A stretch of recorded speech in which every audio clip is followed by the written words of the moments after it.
നമസ്കാരം, എന്റർടൈൻമെന്റ് കീഴിലേക്ക് എല്ലാവർക്കും സ്വാഗതം. യെസ്, എന്റർടൈൻമെന്റ് കീഴെ കിഴി റിയാക്ഷനാണ് എമ്പുരാൻ സിനിമയുടെ ക്യാരക്ടർ റിവീലിംഗ് നടന്നുകൊണ്ടിരിക്കുകയാണ്.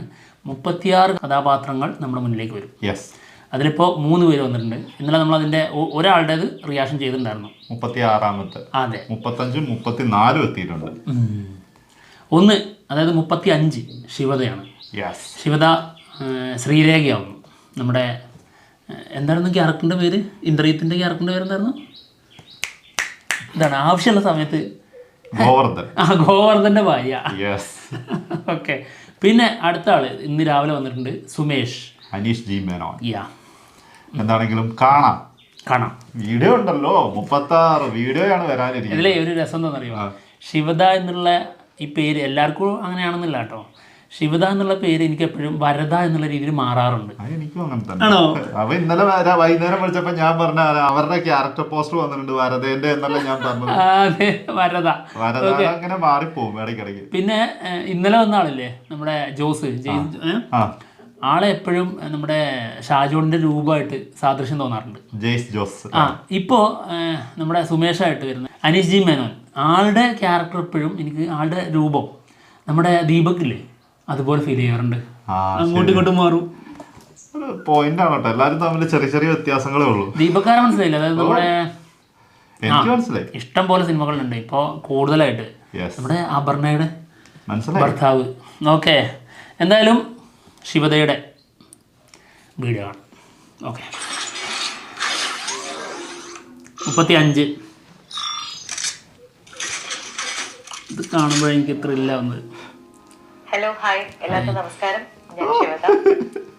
ലൂസിഫർ എന്ന ചിത്രത്തിൽ ഗോവർദ്ധൻ, ഇന്ദ്രേട്ടൻ ചെയ്ത ഗോവർദ്ധൻ എന്ന കഥാപാത്രത്തിന്റെ വൈഫായിട്ടായിരുന്നു ഞാൻ ചെയ്തത്. അപ്പൊ അത് ആക്ച്വലി കുറച്ചേ ഉണ്ടായിരുന്നല്ലോ ടുവേർഡ്സ് ആൻഡ് ക്ലൈമാക്സിൽ. പക്ഷെ the response I got, it was really immense തന്നെ പറയാം.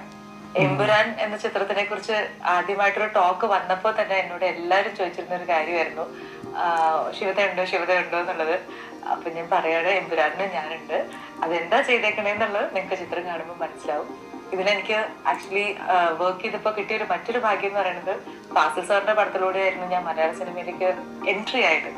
അപ്പൊ ഈ ചിത്രത്തില് ഫാസിൽ സാറിന്റെ കൂടി സ്ക്രീൻ സ്പേസ് ഷെയർ ചെയ്യാൻ പറ്റിയിട്ടുള്ളതാണ് ഭാഗ്യമായിട്ട് കരുതുന്നത്. പിന്നെ വർക്കിംഗ് വിത്ത് ഡയറക്ടർ രാജുവിനോട് വർക്ക് ചെയ്യുമ്പോൾ കുറച്ചേ വർക്ക് ചെയ്തിട്ടുള്ളൂ, എങ്കിൽ പോലും I have always admired him, seeing him on screen. അപ്പൊ ഇപ്പൊ നേരിട്ട് വർക്ക് ചെയ്യുമ്പോൾ ഒരു കൂളായിട്ട് ഒരു ഡയറക്ടറായിട്ട്, എല്ലാം ക്ലിയർ കട്ട് ആയിട്ടുള്ളൊരു ക്ലിയർ വിഷനുള്ള ഒരു ഡയറക്ടറായിട്ട് തോന്നിയിട്ടുണ്ട്. So really happy that I M A part of this. ഇങ്ങനത്തെ ഒരു ഇത്രയും വലിയൊരു ഗംഭീരമായിട്ട് ചിത്രത്തിന്റെ 2ാം ഭാഗത്തിന്റെ അതിലൊരു ചെറിയൊരു പാട്ട് പ്ലേ ചെയ്യുന്നു എന്നുള്ളതിൽ ഐ എം റിയലി ഹാപ്പി. നിങ്ങളെ പോലെ തന്നെ ഞാനും ഭയങ്കര ഈഗറാണ് എമ്പുരാന്റെ റിലീസിന് വേണ്ടിയിട്ട്. സോ മാർച്ച് 27ന് എമ്പുരാൻ റിലീസ് ആവാണ്. Do watch it in theatres near you. So let's catch it there.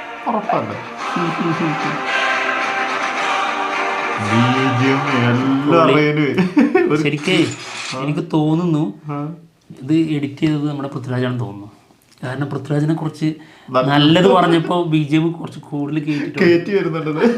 പക്ഷെ ആ സാധനം ഭയങ്കര രസമുണ്ട് കേട്ടോ. അതെ, ഒരു മൂഡ് ക്രിയേറ്റ് ചെയ്ത് പോണ സാധനം. അതെ, നല്ല ഗംഭീരമായിട്ടുണ്ട്. ശിവത ഒരുപാട് കാര്യങ്ങൾ പറഞ്ഞു കേട്ടോ. ഒന്ന്, ഫാസിൽ സാറിന്റെ കൂടെ കോമ്പിനേഷൻ സീൻ ഉണ്ട് എന്നുള്ളത് ചെറിയൊരു സ്പോയിലറാണ്. പിന്നെ മറ്റൊന്ന്, അതായത് അതിൽ ഞാൻ ഗോവർദ്ധൻ്റെ ഭാര്യയായിട്ടാണ്, ഇതിൽ ഞാൻ എന്താ ചെയ്തെന്നുള്ളത് നിങ്ങൾക്ക് കാണാമെന്ന്. അപ്പോൾ അതല്ലേ വേറെ ആരുടെയെങ്കിലും ഭാര്യയാണെങ്കിൽ ഭാര്യ കറക്റ്റ് തന്നെ ആയിരിക്കും. പക്ഷെ അതില് സീനില്ലായിരുന്നു, ലാസ്റ്റ് വരുന്ന ഒരു സീനിൽ മാത്രമേ ഉണ്ടായിരുന്നുള്ളൂ. അതെ, ഗോവർദ്ധന്റെ വൈഫിനെ കുറച്ച് കുറഞ്ഞതുണ്ടായിരുന്നു. പക്ഷെ അതിനേക്കാട്ടും കൂടുതൽ ഇതിനകത്ത് ചെയ്തിട്ടുണ്ടാവും എന്നുള്ളത് മനസ്സിലായി. Yes, okay. അപ്പോൾ ശിവത ഉണ്ട് കേട്ടോ. Yes, okay. അടുത്തത് സുമേഷ്, അനീഷ് ജി മേനോൻ. ഓക്കെ, എന്താ പറയുന്നത് നോക്കാം. എൻ്റെ പൊന്നമ്മച്ചി അല്ലേ?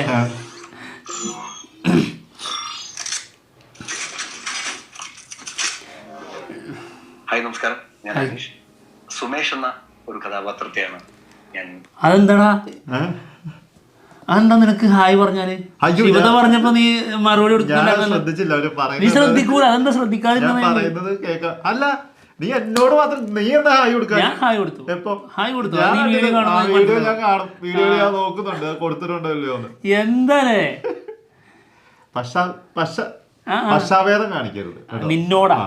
ഓക്കെ, ടൊവിനോയുടെ പ്രസംഗം കണ്ടിട്ട് കോരിത്തരിച്ച ആളാണ്. ഹായ് നമസ്കാരം, ഞാൻ അനീഷ്. സുമേഷ് എന്ന ഒരു കഥാപാത്രത്തെയാണ് ഞാൻ ലൂസിഫറിൽ അവതരിപ്പിച്ചിരുന്നത്. ആ കഥാപാത്രത്തിന്റെ തുടർച്ച തന്നെയാണ് ഇമ്പുരാനിലും. സുമേഷ് IUF-ന്റെ ഒരു ലോയലായിട്ടുള്ള രാഷ്ട്രീയ പ്രവർത്തകനാണ്.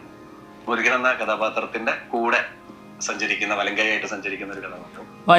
അത് ലൂസിഫറിൽ എല്ലാവർക്കും ഒരുപാട് ഇഷ്ടപ്പെട്ടു. എനിക്ക് വരുന്ന കമന്റ്സിലും കാര്യങ്ങളൊക്കെ ഉണ്ടായിരുന്നു. ഇപ്പോഴും ആൾക്കാർ കാണുന്ന സമയത്ത് പറയുന്ന കാര്യമാണ് അത്. വീണ്ടും ആ കഥാപാത്രം ചെയ്യാൻ കഴിഞ്ഞതും ലൂസിഫറിന്റെ 2ാം ഭാഗം സംഭവിച്ചതും എല്ലാം എന്റെ കൂടെ ഭാഗ്യമായിട്ടാണ് ഞാൻ കാണുന്നത്. പൃഥ്വിരാജിനെ പോലൊരു ഡയറക്ടർ, വളരെ വലിയ വിഷനുള്ള ഒരു ഡയറക്ടർ എന്നെ ആ ക്യാരക്ടറിലേക്ക് കാസ്റ്റ് ചെയ്തത് വളരെ സന്തോഷമുള്ള കാര്യമാണ്. പിന്നെ ഞാനതിൽ കൈകാര്യം ചെയ്യുന്ന എല്ലാവർക്കും വീണ്ടും സുമേഷിനെ ട്രിവാൻഡ്രം സ്ലാങ്ങിലൂടെ അവതരിപ്പിക്കാൻ കാരണം എന്റെ ഇപ്പൊ കുറച്ച് കഥാപാത്രങ്ങൾ എടുത്തു കഴിഞ്ഞാൽ അതിൽ എനിക്ക് ഏറ്റവും പ്രിയപ്പെട്ട ഒരു കഥാപാത്രമാണ് സുമേഷ്. കാരണം എനിക്കത് വളരെ മൈലേജ് തന്നിട്ടുള്ളതാണ്. ഈ വർക്ക് ചെയ്യുന്ന മേഖലയിൽ എനിക്ക് മൈലേജ് തന്നിട്ടുള്ള ഒരു കഥാപാത്രമാണ്. അപ്പൊ ഞാനും വെയിറ്റ് ചെയ്യുന്നു. മാർച്ച് 27 തിയേറ്ററിൽ കാണാം. Thank you. ഇവര് രണ്ടുപേരും വെയിറ്റ് ചെയ്യുന്നുണ്ട് പറഞ്ഞല്ലോ.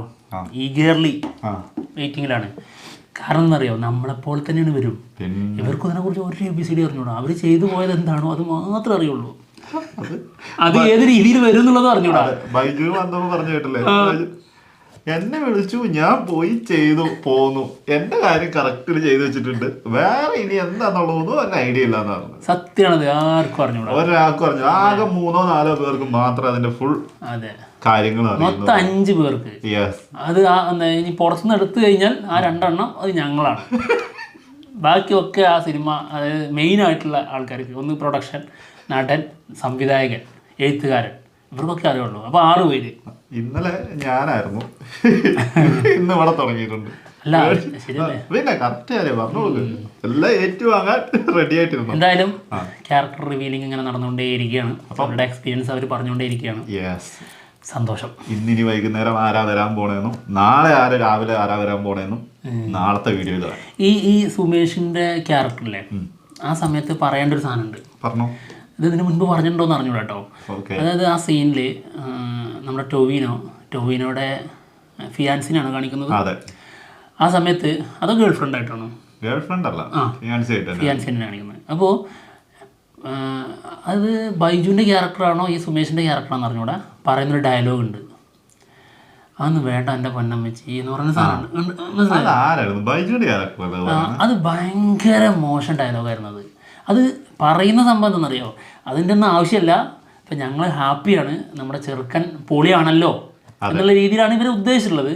പക്ഷെ വന്നെന്താണെന്ന് വെച്ച് കഴിഞ്ഞാൽ ഈ ഫോട്ടോ കാണുമ്പോൾ എൻ്റെ പൊന്നമ്മച്ചിയോ അയ്യോ ഇനി പൈസൊന്നും വേണ്ട, ലുക്ക് തന്നെ അമ്മാതിരി ലുക്കാണല്ലോ എന്നുള്ള രീതിയിൽ വന്നു. നെഗറ്റീവ് സൈഡിലോട്ടാണ് പോയത്. അത് എല്ലാവർക്കും അങ്ങനെ തോന്നിയിട്ടുണ്ടോന്ന് അറിഞ്ഞു കേട്ടോ. അത് നമ്മുടെ നെഗറ്റീവ് മൈൻഡ് കൊണ്ട് അങ്ങനെ തോന്നിയതാണോ? മനസ്സ് നിറച്ച് വിഷമായതുകൊണ്ട് കാണുന്നതെല്ലാം അങ്ങനെ തോന്നുന്നു. ചെറിയ പ്രശ്നമുണ്ട്. അതിന് സപ്പോർട്ടായി ആരും വരില്ല. കാരണം ഞങ്ങളുടെ മനസ്സ് വിഷമാണെന്ന് അവര് പറയാൻ തയ്യാറാവില്ലല്ലോ. പക്ഷെ നമ്മൾ പറയും ഞങ്ങള് റെഡി, ഓപ്പൺ മടിയില്ല, വിഷമാണ്. എന്താണെങ്കിലും ഞങ്ങൾ പോവാണ്. ബാക്കി 2 പേരുമായിട്ട് നാളെ വരാം. നാളെ വരാം. ബൈ. ബൈ.